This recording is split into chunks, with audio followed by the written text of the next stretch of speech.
شاهد انهيار وبكاء مذيعين برتغاليين على الهواء لحظة إعلانهم فوز المغرب على البرتغال وتأهله لنصف النهائي. ولن تصدق ما قالوه عن المغرب والعرب في الوقت الذي تتعالى فيه أصوات الفرحة والنصر في الوطن العربي من المحيط إلى الخليج بالإنجاز التاريخي المشرف والغير مسبوق لأسود الأطلس كأول منتخب عربي وإفريقي يصل إلى مرحلة نصف نهائي كأس العالم بعد فوزه على البرتغال. أما في الجانب البرتغالي والأوروبي فهناك حزن كبير وحسرة بعد الخسارة والإقصاء، وما هز وزلزل العالم هو ردة فعل هذان المعلقان البرتغاليين لحظة إعلانهم فوز المغرب وإقصاء منتخب بلادهم. وإليكم باقي التفاصيل. بعد الإنجاز الكبير والمشرف للمنتخب المغربي في مونديال قطر 2022 والذي شرف كل العرب ورفع رؤوسهم بين الأمم، حيث كانت كل الجماهير العربية واقفة وقفة واحدة مع المنتخب المغربي وتسانده، ولم يخيب أسود الأطلس أمالهم وشكرهم بإهدائهم التأهل لنصف نهائي كأس العالم ليكون بذلك أول بلد عربي وإفريقي يصل إلى هذه المرحلة المتقدمة في كأس العالم. وفي الوقت الذي يحتفل به العرب بالنصر الكبير أثار مذيعان برتغاليين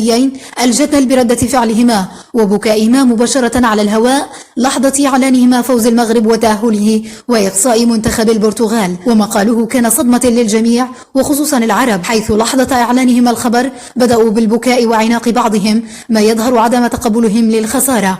وما زلزل الجميع هو ما قالوه، حيث نطق واحد منهما وقال: تبا لقد فازوا علينا العرب، لا أصدق هذا. وهذا ما أثار جدلا كبيرا عبر العالم خصوصا بين الدول العربية.